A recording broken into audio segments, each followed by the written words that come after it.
Oh, teka, ano yan? Teka, pampaseksi yan. Pampaseksi yan. Ito na lang. Oh, pampalasing naman yan.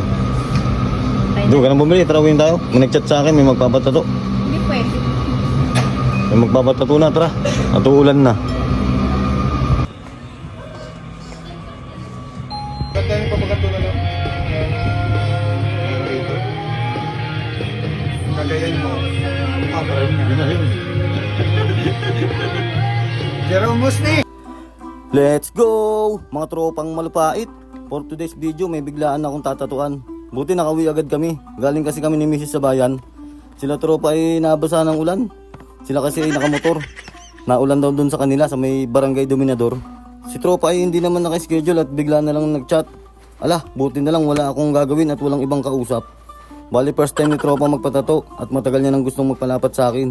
Busy daw kasi siya sa kanyang bakery sa Pinagkrusan. Dun sa may malaking salamin. Ang design pala ni tropa ay mata ng kanyang asawa. Asawa daw niya ang nag-request nito para lagi daw nakatingin sa kanya at hindi raw siya magloko.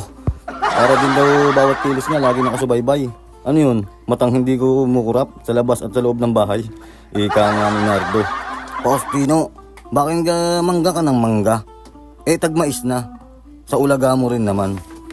Talagang hindi iniinda ni tropa ang aking hagod. Relax na relax at nag-i-enjoy lang daw siya sa kanyang panonood. Kahit pagod si tropa, tumuloy pa rin siyang magpatato sa akin. Eh minsan lang daw pumayag ang kanyang asawa. Baka daw magbago at bawiin.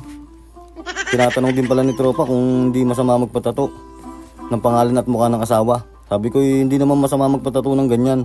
Nasa magandang pagsasama at pagkakaintindihan. Ang masama yung puro kabisyo at walang trabaho. Tapos may pamilya ka na. Asa ka pa sa magulang mo. Yun ang masama. Yun ang alam ko. Sa mga gusto pong magpatato, PM lang po kayo at ako'y sasagot agad. Basta di ako busy at di tinatamad. Pwede rin pong home service kahit saan. Darating ako agad. Sa mga hindi pa po pala nakakalam ng aking tatuan, malapit lang po ako sa Batilik ng Cuenca. Malapit lang po ako dyan. Basta pagka nakakita po kayo ng tao, tanongin lang po ang aking pangalan. Pero wag po kayong magtatanong sa lasing at bakit turo kayo sa agbang. Maraming salamat po sa mga sumusuporta. Makikilike at follow at share na rin po. Maraming salamat po.